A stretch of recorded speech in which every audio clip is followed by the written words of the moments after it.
What's up, pre-show? Good morning.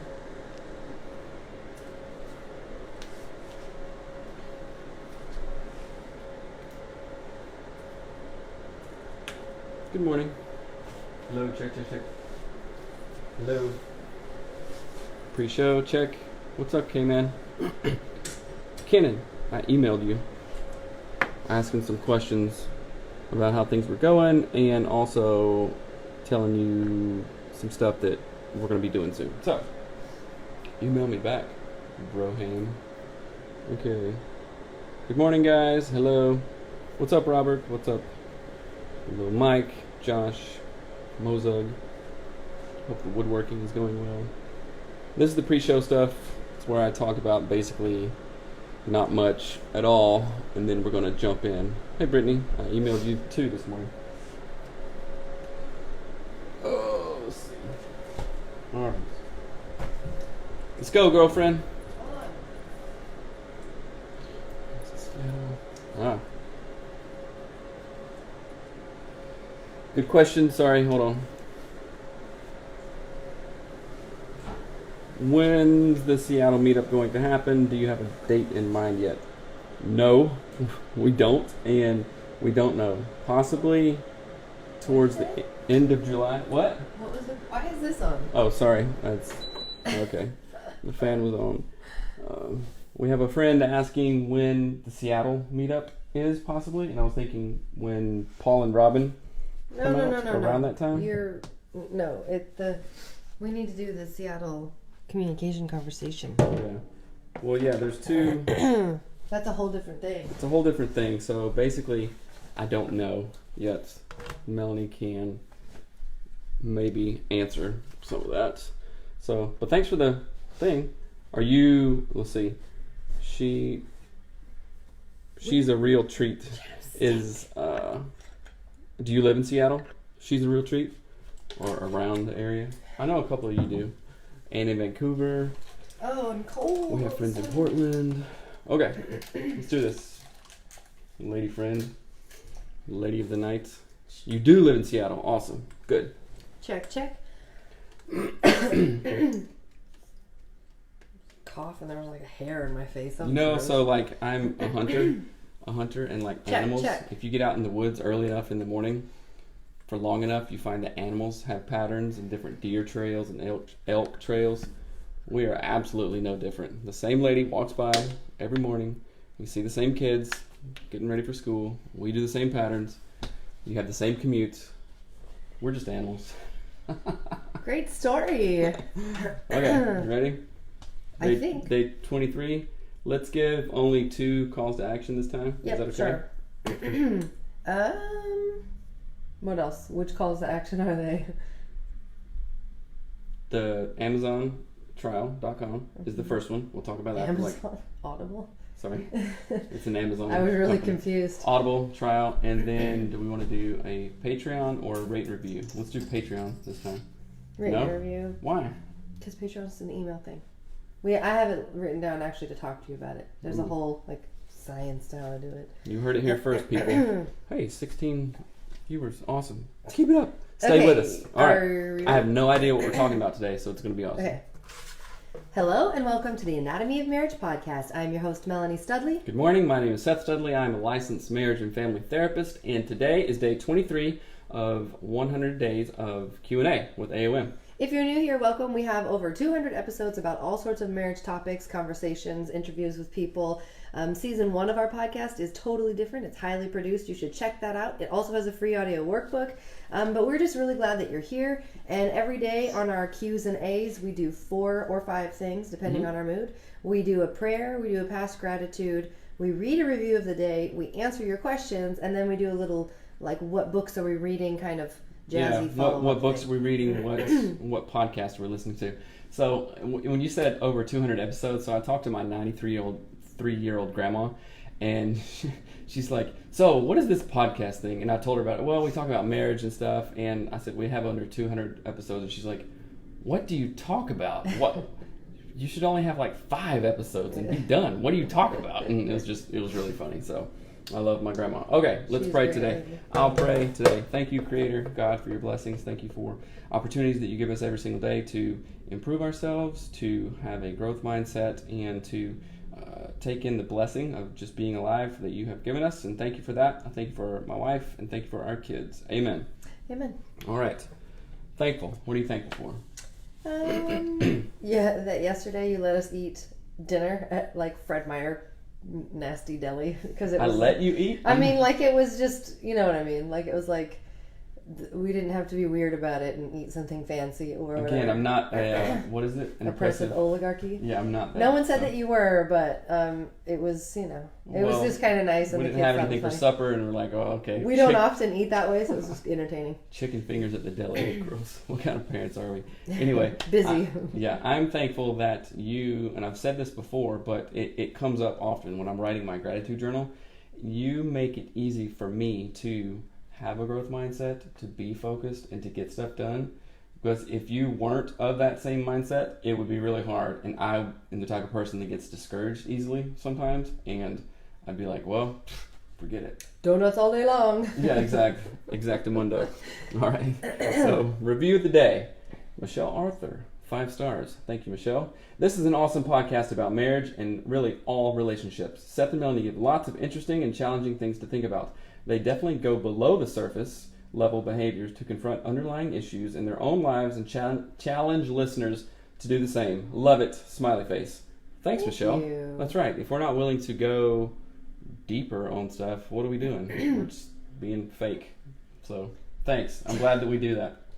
Yes. Anyway. Thank you for that review. We appreciate it. Ooh, Mm-hmm. someone. Oh, and we're also live on Facebook and Instagram right now. We didn't mention that, but someone wrote a question right here. All right. Because we can dive into questions now, right? Did we do? Oh wait, Yeah. actually, we didn't do our audio. What we're reading. What are you reading? Let's do that really quick. Okay. I just finished Right. the Un-F Word Yourself Mhm. book. That was quick. It's not very long. And I listen on 1.5 speed, Mm-hmm. which makes everyone else sound like the snail when they talk That's to right. me. But it was really good. I liked that. Mhm. I'm currently starting Girl Wash Your Face. By Rachel Hollis. Yes. I don't know what I think about it. And I feel bad about it. I have lots of... I think I have jealousy issues with Rachel Hollis. I don't Really? know why. You're jealous of her? I don't know why. Because her husband is good looking? I have no idea who her husband is. Her They have husband's like good looking? They have like a I have no idea who she is. Yeah. I don't follow anything. I think she's pretty famous. I know she's very famous. I just don't follow anything, so I don't know anything about her. Okay. I didn't know she had an attractive husband. Is this something people know? I don't know, She's probably. married to Thor. Okay, you're obsessed with Chris Hemsworth. It's kind We of should a have a joke. podcast about that. Anyway, I am reading, I started it yesterday or the day before.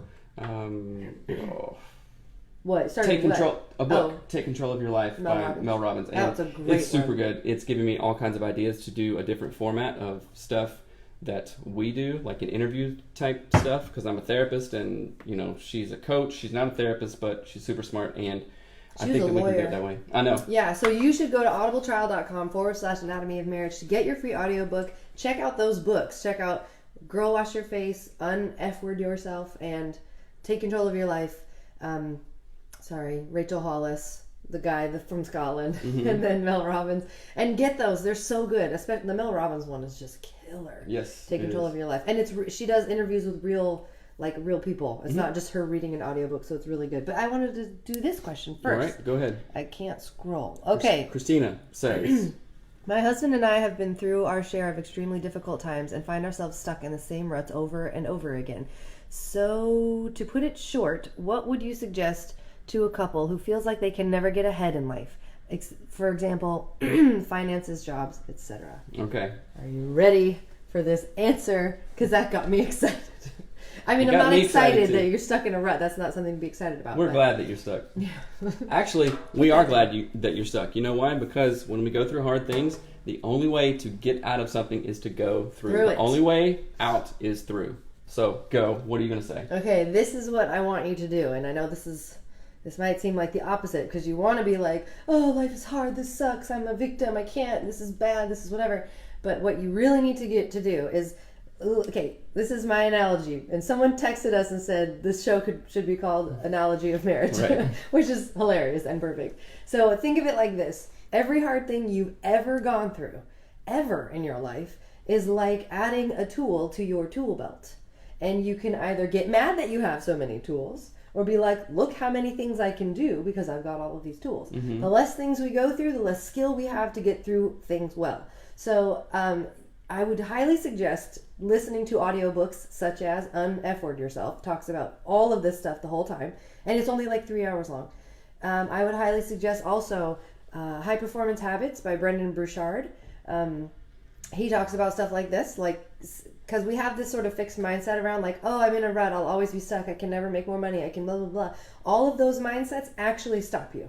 And if you can look back at all the things you've accomplished, maybe you've given birth to a child. That's a huge accomplishment, right? Yeah. Lots of people do it, but it's still a really big deal. Maybe you overcame an illness, or you got a job you didn't think you'd get. Like, look back into your life and see all the amazing things you've done, and then project that forward and get yourself out of your own rut. Like, get the winch thing from your car, you know, like a trucks have, like rednecks have them on their truck. 1-3000? You've got to get your 1-3000, pull it out, and then put it around a tree and hoist your car out together. Right. Get excited about it, because if you're not excited about it, you're never going to get out of that ditch. Okay, so I appreciate how pumped up you are. Don't put me down. I'm not, but I am going to bring it down. You're going to put me down. No, I'm not putting nobody down, girlfriend.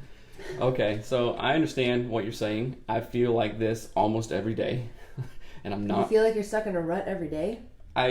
To some degree, yes. We've got to talk. My marriage sucks. No, I'm just kidding. Oh my gosh. No, it doesn't. It's red. So I feel like that to some degree every day. And what it is feeling overwhelmed with stuff. I am trying to look, and I just listened to this morning. I am trying to look at the completed 3,000 piece Lego project. Right? It's not very many pieces for Lego. It is a lot of pieces. I'm looking at that and going, oh my gosh, where do I start? What do I do? But how does that get put together? It gets put together piece one brick by at a piece. time. So when we look at the overall picture, it's going to be easy to be overwhelmed. It is easy to be overwhelmed. And then we're going to start thinking about that. And we're going to start thinking about how difficult that is, right? So if you have trouble with finances or jobs or anything like that, don't look at where you are not. Don't look at the overall goal and say, oh, I don't have that. Go, what is one step that I can do in this hour? Okay, today I want to do 5 small Lego piece steps, okay? I'm going to give myself 1 hour to do each step.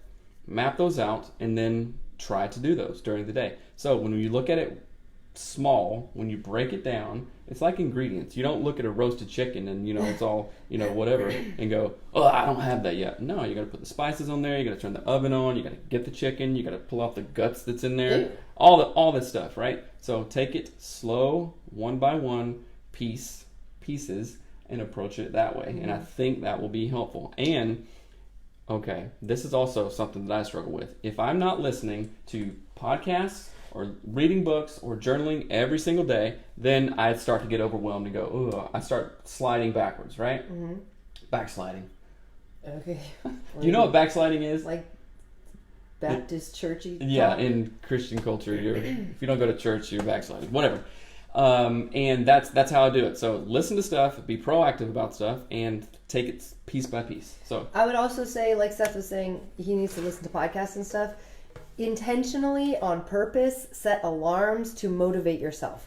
I think of motivation as like taking a shower. Like, we don't take a shower once and then stay clean forever, right? You have to bathe regularly. And if we're not motivating ourselves regularly, why do we think we're going to stay motivated? That's right. Do it every single day. And that could be, and I'm not even exaggerating, I used to, when we lived at our old house, because that house was a lot to clean. I don't know why, it was just a lot to clean all the time. And I used to turn on like Trolls dance music and do the dishes because I was like, I hate cleaning this house so much.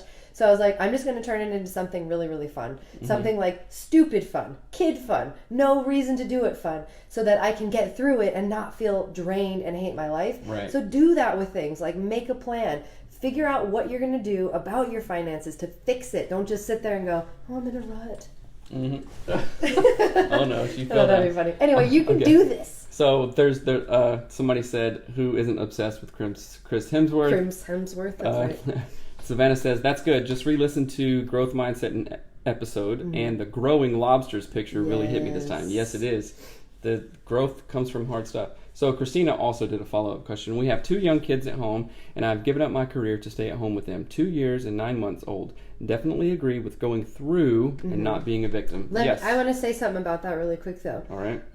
If you have 2, so this is something that quit scrolling. Something that my dad said to me when our kids were really little, was that this phase of motherhood feels like an eternity, but it passes fairly quickly. So I'm going to say, you probably did not actually give up your career for your children. You probably just put it on pause. Right. It feels like you gave it up. It feels like you're never going to be free of small children, and you'll always just feel like a maid, and like all you do is clean and make things, and like you're just plowing the life, whatever. I don't even know what I'm trying to say. But that is a temporary phase. And when your kids get into school, or they get like old enough to wipe their own butt, everything feels different. And there's this sort of shift that happened. It happened for me when our youngest went into kindergarten, like proper kindergarten. It was kindergarten because it was all day. And once she started kindergarten, it was like, I'm a human again. And all the things I thought I would never do again, I can do now. So I want you to really encourage yourself that this is a temporary phase. It's a hard one, but you can get through it, and you can do it really well. And put that on its ear. You didn't put your career on hold. You put your children in the forefront of your mind and your the things that you're doing because you love them. That's a good reframe. That's what a good That's what I'm trying does. to say. Reframe. Yeah, that's be a great parent. You're doing that. So don't say you put your career on hold. You're being a great parent, right? I love when you guys talk to each other and not even talk to us in comments. That's really, really good.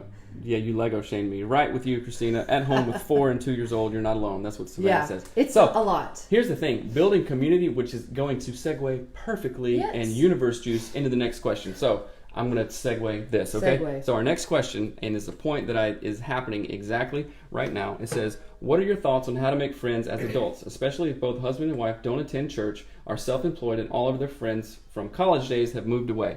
So I want to say... Hold on. Okay. I read this question earlier, and exactly I thought of this. You create community by getting involved on groups exactly like this. And I've made a literal, I don't know, maybe half a dozen new friends who I actually really like, and actually it's not a chore to talk to, and I love to interact with them. One of them is Kenan on the thing. The other is Paul and Robin Vetter, and there's a couple more that I'm not going to name because I can't think of them right now. But I consider these people in the last year and a half like actual friends, not just like, people I went to elementary school with or was in the band Emory with or anything like that.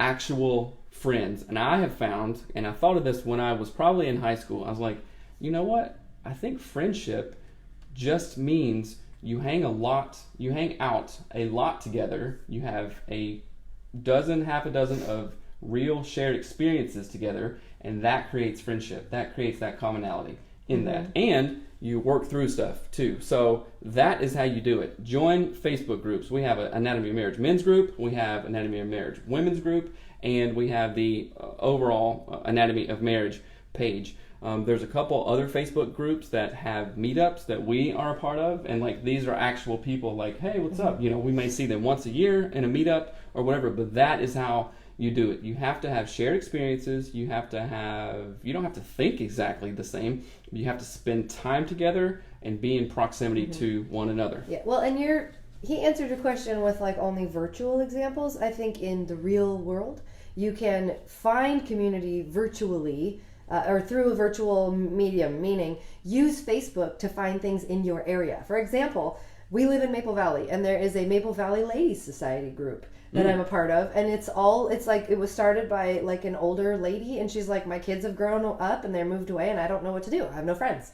And so it's like, that's so cool. So she just started this group. Now there's hundreds of people in it. They do things like go to Crockett's and have food together, and they go walking on trails, and they go bike riding, and they just created this thing out of nothing because they're like, we need community. Don't have it. Boom, go do it, right? The other thing I would really suggest is look into your community spaces. Like, are there rock climbing clubs? Are there horse riding clubs. Like, what things do you like to do that when you get around the other people who also do those things, you're going to be friends with them anyway, right? So, like, the stuff like, I don't know, rock climbing is the best example. I love rock climbing. Or swimming. Like, find a group of people that are already doing that and then join that group. Go to the community center. Volunteer. Stuff like that. So you got to find people who are doing the things that you like already anyway. And I want to say, I think it's fairly normal that, or I don't know, for me anyway, it was normal in my situation. I don't have any friends from school or high school or college. I know people that I, went to college with and stuff, and I'm friends with them on Facebook, but I don't have any friends like that. So I don't think it's like abnormal. No, it's definitely not abnormal. Like, I moved here from Seattle, and if with all your friends. Well, I know, but if like 5 of my best friends hadn't have moved here, then I would be like, oh, well, that's kind of weird. Like, we did music together for a year, like very intensely at a church that we went to, one of the churches that we went to, and we're still friends with those people, the guitar players, the other folks, and that we had a shared goal. We spent a lot of time together in rehearsal and stuff like that, and we created something together. And that matters, right? Kenan says, I will bro hug you so hard your head will pop off. Good. There it is. Right back at you. Okay, let's read the other question. My husband and I both have families of origin that we do not want to repeat with our own children. What steps should we take to make sure that we don't perpetuate the lying, the secrets, and the very poor communication? I think that we should get therapy as a family, but my husband thinks that is silly. What can we do? So, if you both think that you don't want to perpetuate or propagate your old family of origin, which is a great start, you're like, yeah, my dad is this, my mom is this, blah, blah, blah, then catch yourself when you do feel like you want to lie, have a secret, and have poor communication. I just won't tell her. It doesn't matter. Well, I'll just white lie this. That is an opportunity to be like, I am breaking this cycle of what we've done in the past. So every time you want to do that, that is an opportunity to do it and perpetuate it. Or, whoops, something's waving its hand over here. I'm not going to do that. And you can, like Mel Robbins says, 5, 4, 3, 2, 1. I'm not going to do that. I'm going this way. Where you make lying, the secrets, and the poor communication not an option. It's not an option. Just like me spending $1 million isn't an option. Number one, because I don't have it. And number two, if we did have it, which we will one day, hopefully, I'm not going to spend it without talking to Melanie and be in agreement. That's not an option, right? So once you decide to be like, sand here, line in the sand here, it's not an option, then that you're going to get some traction on that. I think another really great way to think about this is you have to actually learn the skills of the behaviors you want. So it's not just don't do the things that you don't want to do, because that doesn't actually get you to the goal. You need to then also learn the things that you want to have in place. So in my brain, that equals I have to have a vision for how I want communication to go. When we have the desire to tell a secret, not only do I not tell the secret or whatever that is, I have to have a strategy to figure out what I'm going to do when I have that desire to tell that secret or to tell a lie. Right. So there's... Can you let me talk? Thank you. So you have to develop strategies around what you're going to do. And the first thing that popped into my head was in our home when I hadn't made the chore charts. I don't know if y'all have seen the chore chart things that I made. I took a piece of line paper and I wrote out each kid's morning tasks to do before they can watch TV, before we walk out the door in the morning. They have to get their lunch, drink their water bottle, brush their teeth, all that stuff. And I made those because I wanted my day to be different. My morning routine was so freaking annoying because the kids were always like hollering at each other and we didn't know what was going on. So I made a strategy when I laminated these paper things and they're all hanging on the fridge, right? So you can have a strategy similar to that where you say, these are the things we're shooting for. Our goal is a transparency, open honesty. We want to whatever. And that might mean you set up a weekly family meeting to put those things into place because you have to practice transparency if you've never done it before. You have to practice honesty if you've never done it before, right? Right. So in addiction language, and you may have heard the term dry drunk, sure, they quit drinking, but all the anger, the frustration, the irritability, and the douche bagginess is still there, right? Oh, but I quit drinking. So we have to, when we quit something, we have to be intentional to replace it with a behavior that we want. So if you want to quit lying, if you want to quit hiding secrets, and if you want to quit having poor communication, then replace it with a culture of trust, with a culture of, I use the clearing structure to communicate. I let my wife know what's going on. I let my husband know what's going on. If you don't want to perpetuate something, if you want to cut something off, you absolutely must replace it, because when we cut something off, it's like a vacuum. Oh, I quit drinking. Well, that vacuum is going to be replaced with something else. Well, maybe I started smoking or chewing tobacco or whatever, spending money or doing something else wacky, right? You absolutely must replace it with something. You can't erase it, you have to replace it. That's right. Yeah, so you can't stop erase, a thing. you must replace. And part of that is the way that habits work in our brain. So we want to have a habit. So if we take out a habit, it will be replaced by something else. Make sure it will be replaced by something that you want to have it be replaced by, if that makes sense. So if there is a fishing captain that lives in Lakewood right now, you know who I'm talking about. What's up, bro? I hope you're doing all right, and I hope you're good, and I want to go catch some halibut someday. What is happening? Okay. Don't know what that was, but that's okay. That's okay. Someone said that I need to know how to do the chore chart. I will have to talk about that one time because it's been a game changer, and I had to just make it up because I was losing my mind. So okay. You said share a little bit about the app and feedback, maybe like 30 seconds. That was from another thing, so don't worry about that. So anyway, if you like what we're doing, two things. If you like what we're doing, if you join us every morning live and it's helpful to you, please actually consider going to patreon.com/anatomy of marriage. 50 cents, $1, it doesn't matter. It does not matter. If you like this and you want to take control and support what you like, go to patreon.com/anatomy of marriage. We hope to see you there. All right.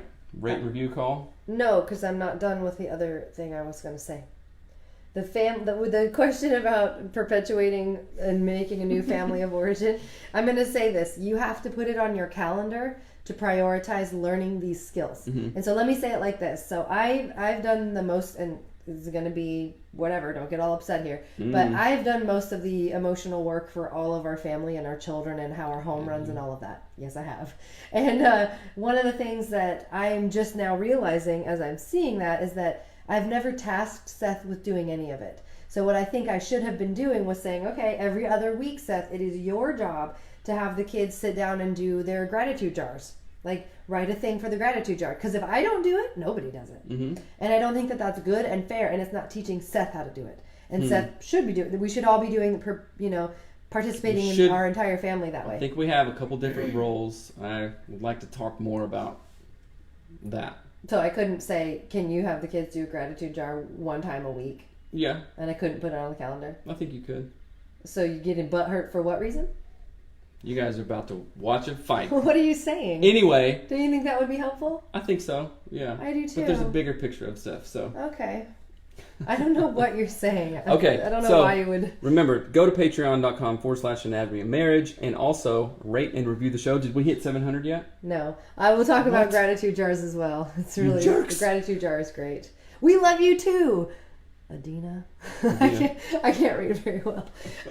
Anyway, the last call to action was go to iTunes and rate and review the show. Right. We only have, I think, 2 more rates and reviews to get to 700. So please rate and review the podcast. It not only does it help us feel great, and it really does, because we do this work. It's very hard work. It's every single morning. It's all of the time.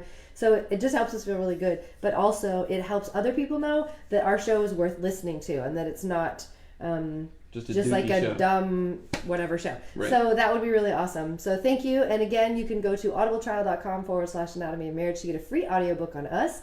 I highly recommend that you read F-Word Yourself by the Scottish guy. I don't know his name at all. Gary John Bishop. Okay, we love you guys. Peace out. Have a happy Thursday. See you tomorrow. I'm glad I said her name right. Oops. Bye. That was funny. Gratitude jars. Yes, we made a gratitude jar. I made a gratitude jar. We have a gratitude jar. I made it. Oh my gosh. That's big. A big glass jar, and we have little pieces of paper say that I am thankful for whatever. We have our kids do it, and then we read it ever so often. We haven't done it recently. Oh, okay, there you go. Here's our gratitude jar. It's a big gratitude jar, and the kids do it, and we try to And look, instill gratitude. it's super cute. The kids write funny things. I think that's going to be backwards. It what will does it be. say? I'm thankful for Herfy. Oh, the turtle. The that turtle. We sold that nobody cared about. Yeah, no. He was thankful for it, but he didn't want to take care of it. So yeah, that's one thing that we do that's pretty helpful. We and haven't we done it in read a the while. things in the gratitude jar. We read them later. Like, the kids read it and kind of re-remember. So it's very, very fun. So. Yeah. Okay, guys. Have a good day. Yeah, you should do it. Okay, Savannah, would love to hear versions of what you implement for your kids that I can modify for younger kids. Oh, okay. You hear that? We can answer I'd that love to hear later. Or maybe shoot us an email. You mean the gratitude jar? Oh my god. That was hilarious. Yeah. Yes, Yeah. I think that would be super easy to do with younger kids. Mm-hmm. I love that. Yes, I will. We will make a note of that. What is that button? I don't know. Okay, Push guys. it. Love Push you. the mystery button. Don't. Bye. Oh yeah, that's. Oh, wait. Oh. What? I don't know. 18 minutes ago. Okay, sorry. Push